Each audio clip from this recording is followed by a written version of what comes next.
Interfering in laws जो होते हैं, जो अपने बच्चों की शादी में बहुत ज़्यादा दखल अंदाज करते हैं, उनकी लाइफ में बहुत इंटरफेयर करने की कोशिश करते हैं, उस चीज़ की वजह से उस कपल जो है, उनके बच्चे के रिलेशनशिप जो है, मैरिज जो है, उसमें बहुत ज़्यादा प्रॉब्लम्स हो सकते हैं। कभी कभी पेरेंट्स जो होते हैं वो अपने बच्चों के मैरिज में बहुत इंटरफेयर करते हैं, ये सोच के that we are not interfering but we care for you, we really care for your relationship, for your marriage.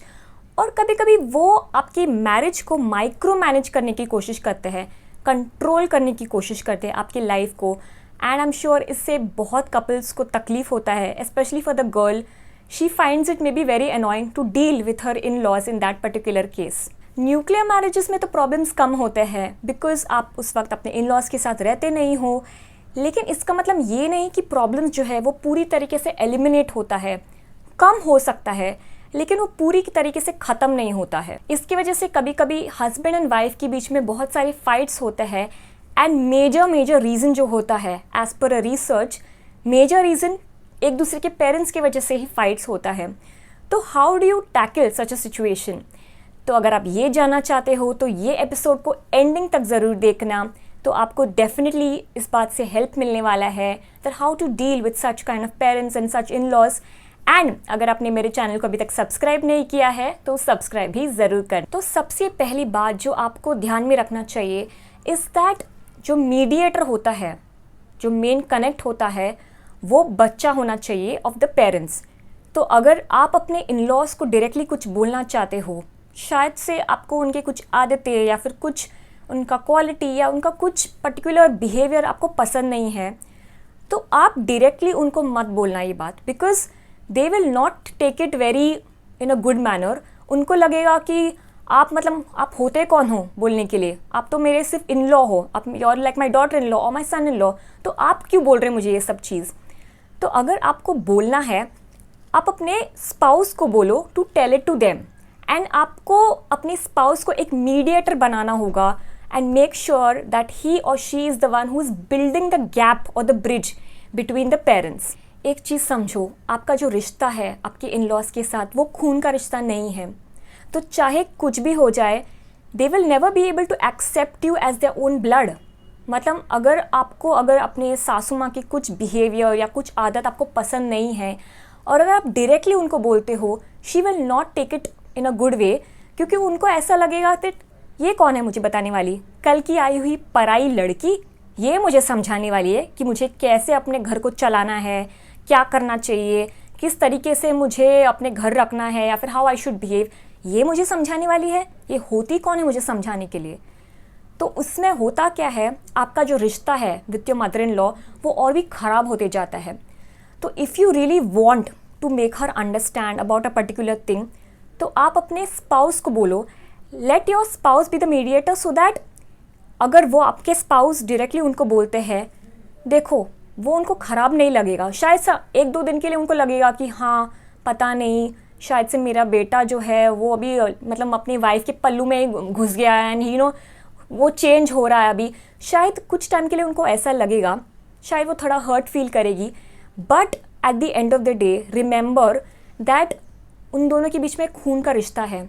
चाहे वो कितना भी गुस्सा हो जाए अपने बेटे के साथ, बट वो कभी उनको ऐसा नहीं होगा कि कभी उनको माफ़ नहीं करेगी। She will always forgive him, और वो दोनों हमेशा एक हो जाएंगे बिकॉज उनका जो खून का रिश्ता है वो बहुत ही स्ट्रांग है। एंड कोई भी मदर के लिए her child is always going to be the first priority, क्योंकि 9 महीने जो उनको पाला है, पोसा है, she will not be able to forget those memories, right. एक बहुत ही स्ट्रॉन्ग अटैचमेंट होता है। तो आफ्टर मैरिज कभी कभी मदर इन लॉज का एक माइंडसेट होता है that my daughter in law जो है, मेरी बहू जो है, वो कंट्रोल करने की कोशिश कर रही है मेरे बेटे को, उनको चेंज करना चाहती है, जो सच नहीं है। You both love each other, you and your spouse, तो ऐसा सच नहीं है that you are trying to change him. But आपको कुछ कुछ आदतें आपकी मदर इन लॉ का पसंद नहीं आता है and you want to tell it to her. So make sure you don't directly tell it to her. Make sure that कि आप अपने हस्बैंड के कॉन्फिडेंस आप जीतते हो, and make sure your husband is the one who place the bridge between you both. And अगर आपके पति डायरेक्टली उसके मम्मी को समझाएंगे तो she will not feel at least that much hurt. Husband and wife दोनों को उस प्रॉब्लम को साथ में टैकल करना चाहिए।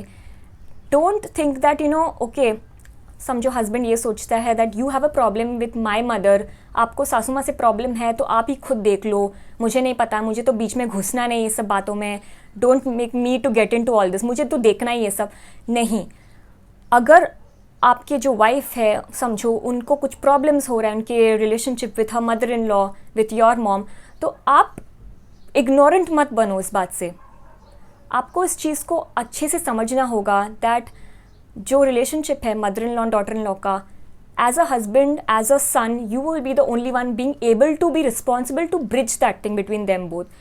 तो even the same applies with a daughter and her mother, may be when it comes to the son in law, same चीज़ वहाँ पे भी अप्लाई होता है। तो आप दोनों को प्रोएक्टिवली सिचुएशन पे काम करना होगा। अगर एक ही जन काम कर रहा है रिलेशनशिप को फिक्स करने में और दूसरा जन बिल्कुल भी ध्यान नहीं दे रहा है, तो कुछ भी करो, आपका जो रिलेशनशिप है, जो बॉन्डिंग है between the in laws and the child, वो कभी फिक्स नहीं होने वाला है। One more thing is you need to stop being hostile towards the parents in law. मतलब अगर आप एक माइंडसेट पकड़ के चलते हो शादी के पहले ही कि हाँ मेरे इन लॉज तो ऐसे ही, मेरी सासू माँ तो बड़ी विलन बनने वाली मेरी लाइफ की, मुझे तो पता है, मेरे सारे फ्रेंड्स की सासू माँ तो ऑलरेडी उनके लाइफ की विलन है, अगर आप पहले ही एक हॉस्टाइल नेचर पकड़ के चलोगे, देन आगे जाके सिर्फ नेगेटिविटी होगा रिलेशनशिप में और बॉन्डिंग में। So first only try not to be hostile and negative, and पहले दिन से आप कोशिश करो कि आप एक दूसरे के पेरेंट्स को लाइक करने की कोशिश करोगे।